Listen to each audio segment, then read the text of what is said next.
I practiced all week coming up this side. You know how like NFL players will wear the same socks for the whole season? Kind of the same thing. Although I changed my socks today. Alright, you guys, boy, what's up with the snow? My goodness.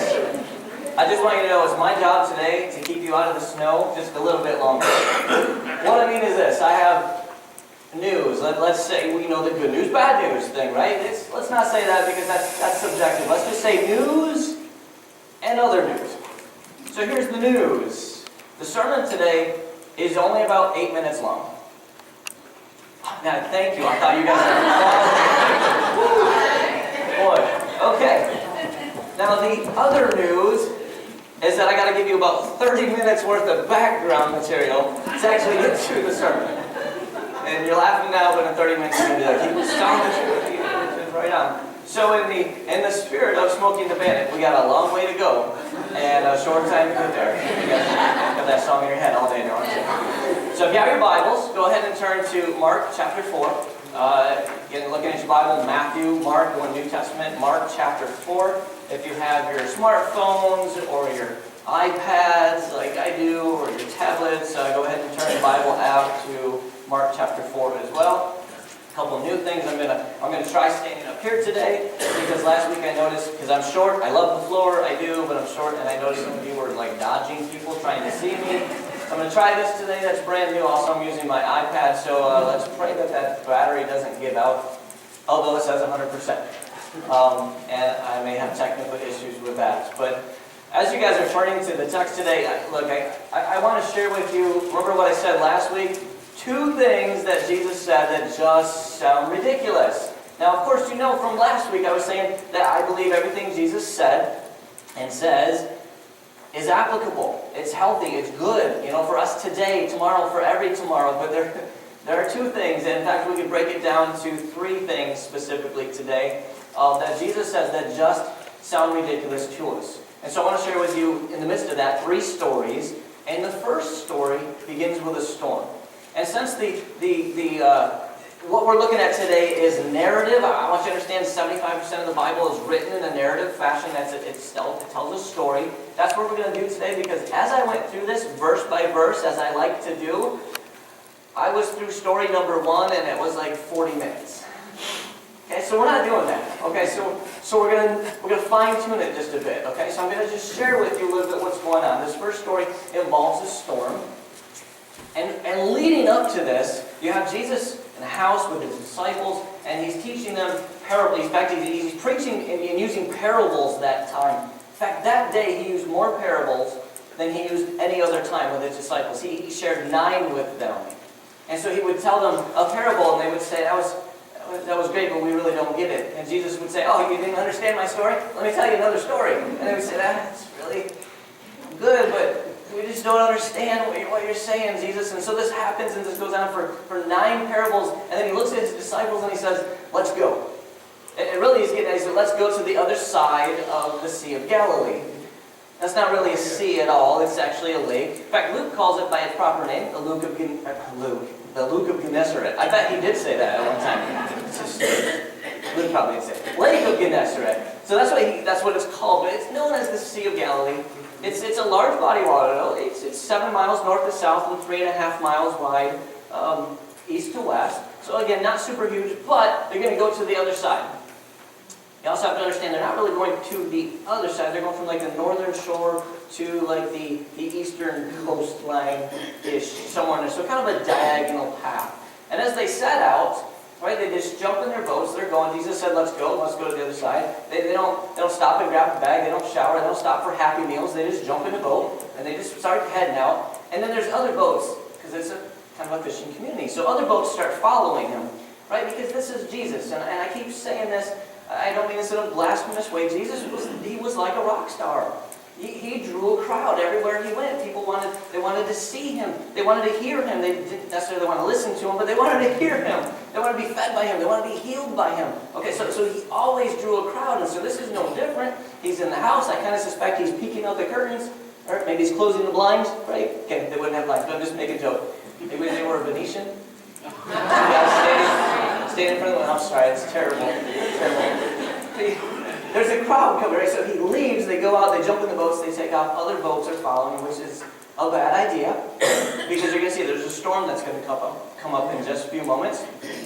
And I really wonder if those boats are still at the bottom of the lake today, or if they made it back, because we don't know from the text. I do know this, in 1989 they found one of those boats, the bottom of that lake, and I can tell you that they're a large rowboat that barely fits 12 men comfortably.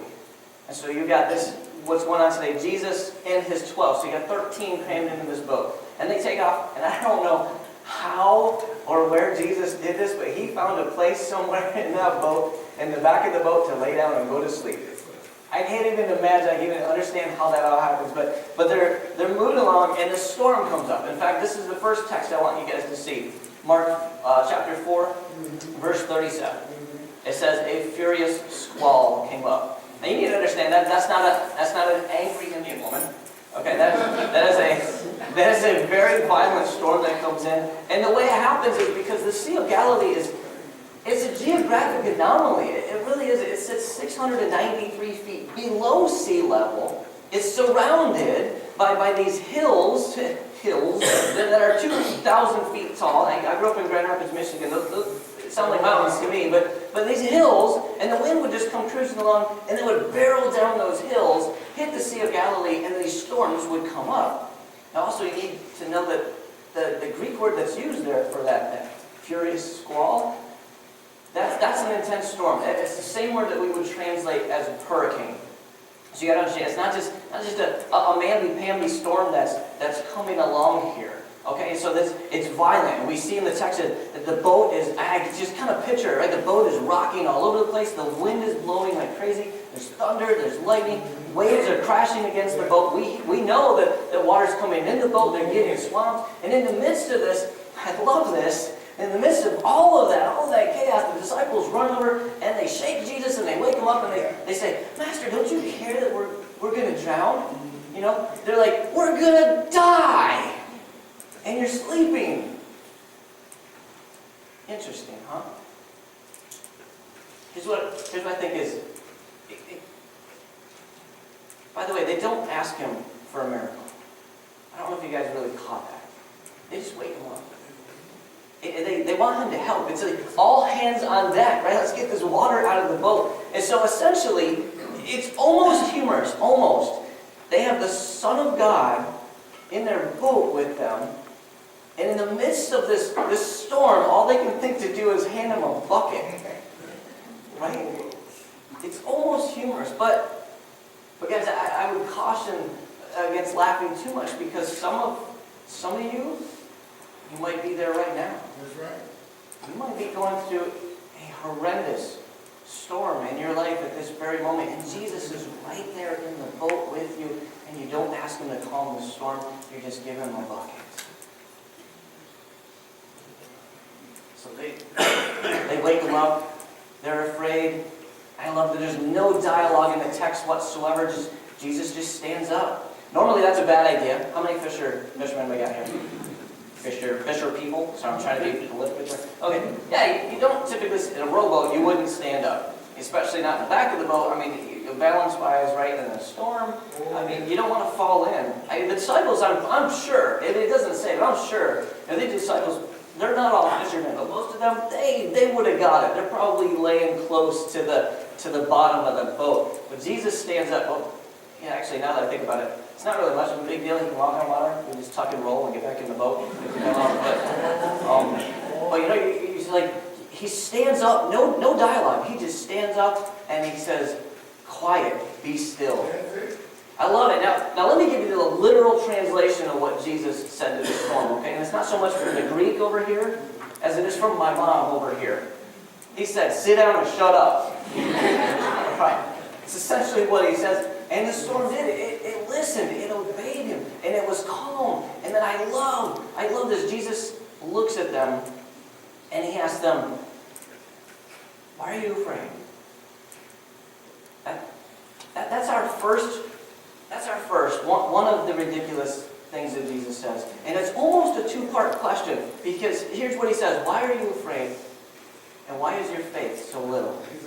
It's almost one question, just kind of in two parts. Well, why are you afraid? Now think about, it's ridiculous, okay, a little bit, because these guys, they're seasoned at this. They've done this before. They know what it's like to go out on this lake. They know what it's like to be in the midst of storms, to have, no room because, they're catching fish. They're bringing fish in too. So, trying to relate to these guys. I mean, they get it. Right? I mean, honestly, with the storm being as intense as it is, you can kind of understand why they were kind of tripping in the hood, right? I mean, they're like, we are going to die. They're used to storms, they're used to the winds, they're used to all of those things going on, but this hurricane force, that's pretty epic. And so they're shaking them. We're going to die. And Jesus, he's like, why? Why are you afraid? Well, they think they're going to die. Kind of has that effect on us, doesn't it? I can tell you on roller coasters, my wife will attest to this, I've screamed, we're gonna die! Sometimes when we're like going through loops and, dropping down 700 feet straight, below sea level, kind of thing. She tries to get me on the crazy ones. I don't do it as often as I used to, because I feel that. You get that little bit of fear. They think they're really going to die. And I love the next verse. The most amazing verse, verse 41. It says, they were terrified and asked each other, who is this? Even the wind and the waves obey him. They've been with him for over a year at this point. They've seen him turn water into wine. They've been there when he's healed people, taken away their sickness, their diseases, healing leprosy, healing from demons. They've seen all these things, and yet at this moment when Jesus demands faith, they stand there and they say, who is this guy? I want you to know this. Jesus was only made 2 times ever. Ever. He's the Son of God. You got to be pretty awesome, really, to amaze the guy. But 2 times. One, he was amazed when the centurion approached him and said, I need you to heal my servant. And you know what? You don't even go to my house. You just say the word and he'll be healed. I know that. I trust that. He was amazed by the great faith of that Gentile. Then the other time he was amazed was when he was in his hometown and he couldn't perform many miracles because of their great lack of faith. Jesus really only could be amazed at our great faith or our great lack of faith. And at this moment, he's calling for faith. In the midst of everything, he says, why is your faith so little? Even in the midst of storms, he wants us to be faithful. Listen, he doesn't demand that we go out and build Bible colleges. He doesn't demand that we have Bible conventions. But he does demand that we have faith, even in the midst of our storms. Okay, so that's story 1. So put that in your pocket and hang on to it. Story 2 picks up right there, right where we left off. They're on their way to the other side of the lake. Now, by the way, they're heading over there. That's Gentile country. That's an area. Jews and Gentiles, they don't get along. It's not as bad as Jews and Samaritans. There's a whole other sermon. But Jews and Gentiles don't get along. And I imagine the boat ride was quiet. I can't say peaceful, because I don't know, but quiet, yeah. I kind of think of VeggieTales Jonah. You guys ever seen it? Anybody? Please, some of you, I wanted to show the video, but okay. I love Jonah, right? It's VeggieTales, okay? He's in the boat, the ship, whatever. The waves are crashing, there's thunder, there's lightning, there's a ton of chaos with the wind blowing. It's chaotic. And then he comes out, and it's VeggieTales, he walks the plank, and he jumps in. As soon as he hits the water, it's like sploosh. As soon as the splash, whoop. All the dark sky is gone. It's nighttime, it's gone. It's a blue sky. There's a sun over here. There's birds flying by and chirping. The water is calm and peaceful. Right? It's humorous, but I almost get that kind of a sense of what happened. Maybe not exactly, okay? But just bang, there's this chaotic storm, and Jesus says, stop, and it's done. And it's calm, and it's peaceful. And what are the disciples? They're shaking in their sandals at this. Right? I imagine it was a quiet ride. But as we get to the second story, they're heading towards the Gadarene country. Now as they get closer, you gotta kind of picture what's going on here. There are cliffs that are there on the side of the area there, and there are caves that are dug out of those, which we're going to find that we're going to see this demoniac, this guy who is possessed by many demons. he probably would have lived in one of those caves. But there's also this hillside with pigs, 2,000 pigs. I'm trying to make sure I give you all the details. 2,000 pigs and some shepherds. Well, they weren't really shepherds, they were more like pig herders. But they were there. Imagine these guys for a second. Right? They're out there doing their job, they're just minding their business. These are the guys you'd find at like a 7-Eleven between like midnight and 5 a.m. Okay? I don't mean they're dumb or anything, I just mean that these guys, they have a pretty mellow job. It's the graveyard shift. They just got to kind of make sure that the pigs do what pigs do, which is eat everything, essentially. And so they're just kind of hanging out watching. Now imagine this storm comes up out of nowhere, which they're probably used to. Maybe they back up and they're in a cave and they're trying to stay dry. And then boom, it's so totally, completely gone. And it's peaceful. Can you imagine? It'd be a little bit eerie for those guys. Can you think about that? I mean, just walking out and looking and it's like, just chirp, chirp, chirp, chirp. Maybe not even, maybe it's just really super calm and peaceful. These guys they're a little bit freaked out, it's a little bit eerie, right? And again, remember, they don't get along with Jews, and so they look down and they see this boat approaching with Jews, and they know that the demoniac is there. This guy who's possessed by demons, he's violent, he's just a really mean, nasty person, and they're probably looking down. I can kind of picture him like leaning over the cliff, right, looking down and like, oh, these guys are going to get thrashed. Watch, come here, guys, this is going to be like UFC 280. Watch. You know, there's like this epic beat down, okay? And I kind of picture that, so you can see that how that's going. And as the boat pulls up to the shore, I kind of see this too. Kind of see like, right, they get out of the boat, and they come over here, and they walk under the dry ground. And then this demon-possessed guy comes running at them, full speed, buck naked, long hair, probably long sharp nails, right? Violent guy, like somebody out of a Ozzy Osbourne cover from the album cover from the 80s, right?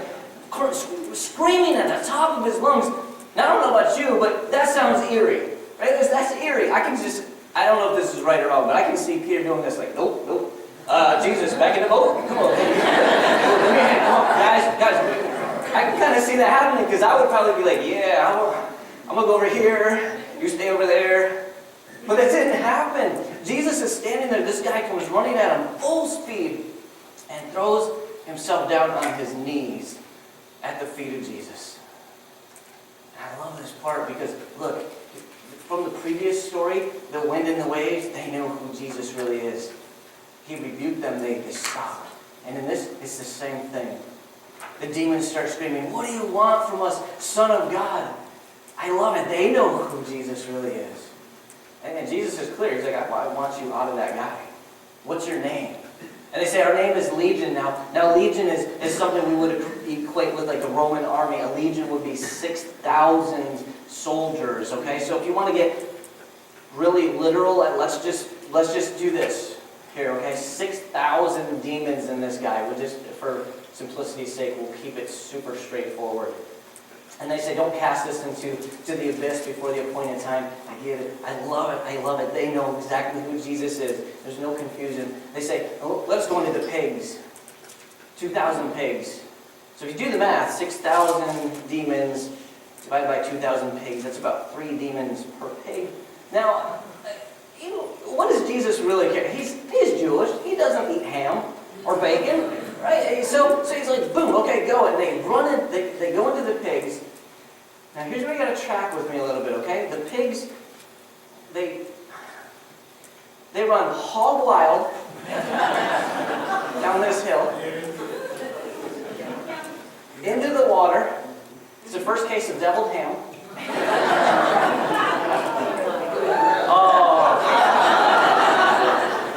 Remember, a groan is just as good as a laugh.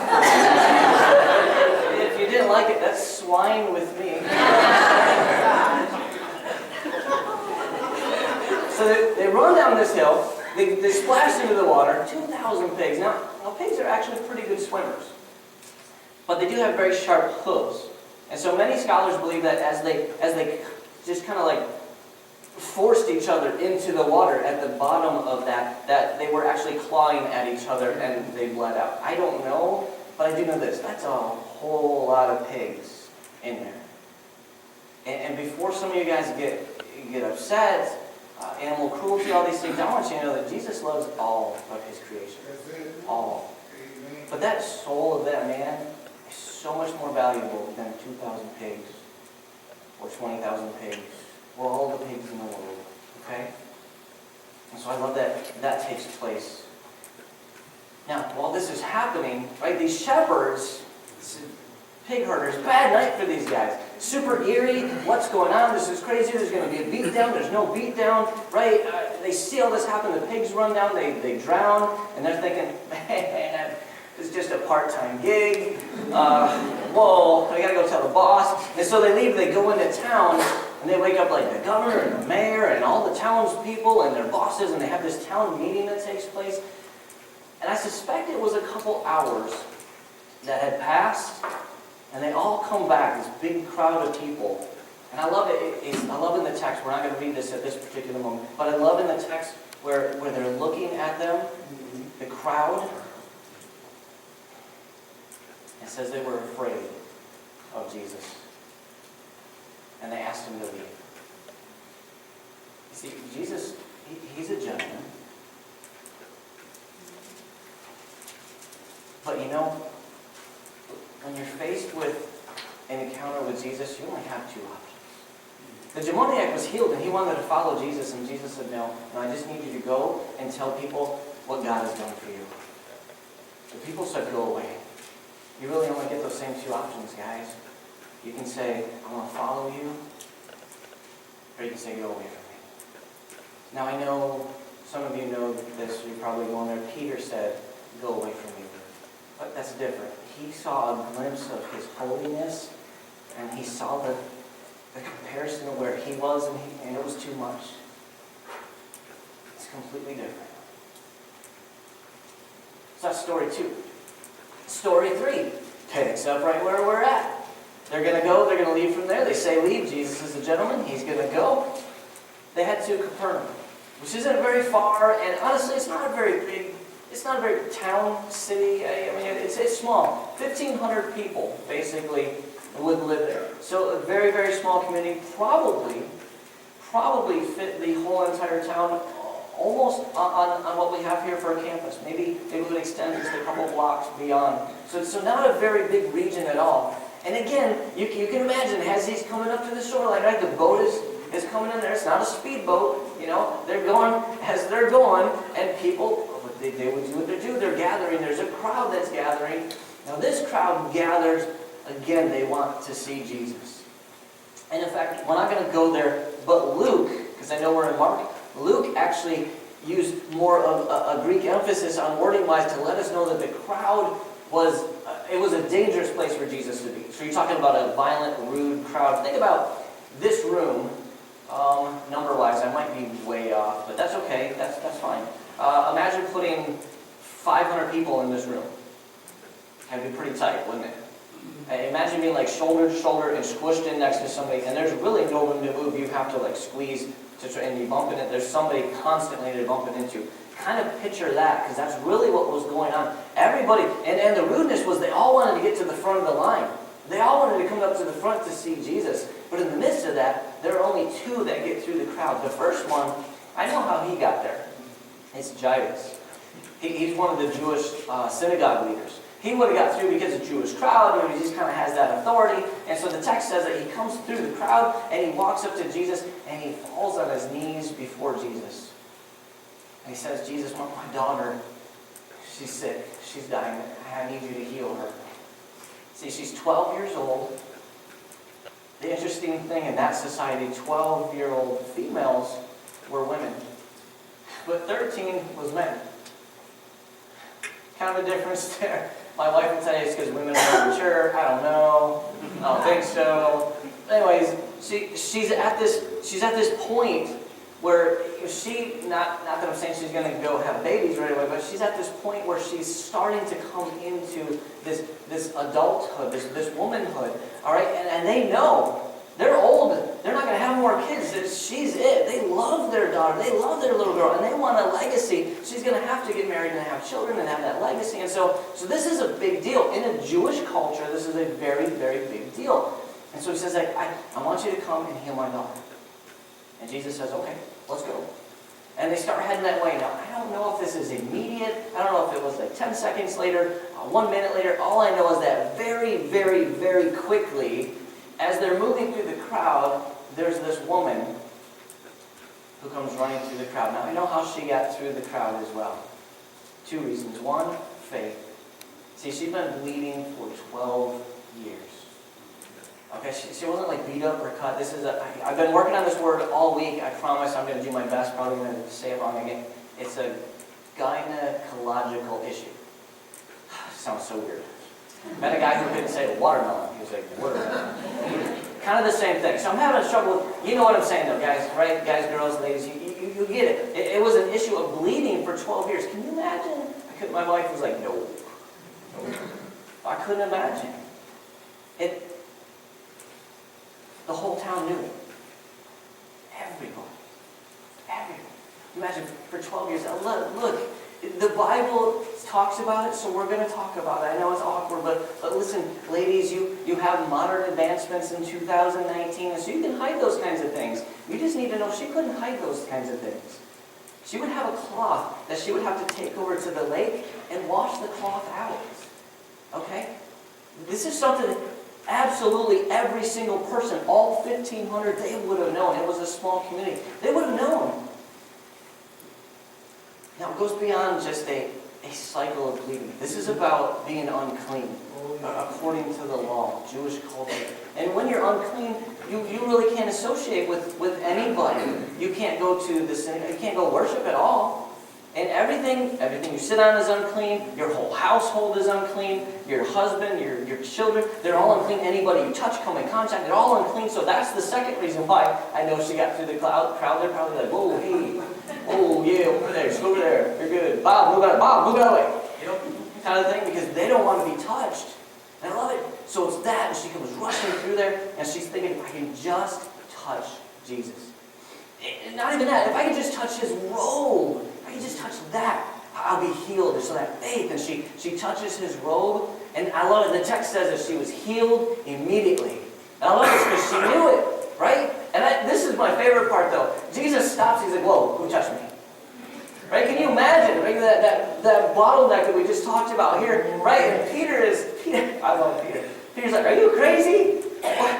Look around, everybody touched you. Hello? And he says, no, I felt healing go out from me. Now this part, I don't know, but I kind of picture like the crowds, and I kind of picture this. I don't know if it's right or not, but I see it because it's so beautiful. The crowds move back and Jesus is in the center here, right? It's like an E.F. Hutton moment. It's totally silent. You can hear a pin drop and actually hit the sand, right? It's that quiet, and he's looking around. Who touched him? He knows who touched him. Right? And I've had ladies say this before too. She's like, they would say, what he did was so rude, calling her out. But you stay tracking with me, because there's a deeper purpose to this. And so I can just kind of see him like scanning through the crowd and looking at eyes. And he knows when he sees her. She's the lady over here just shaking like crazy, because the text says she was trembling with fear.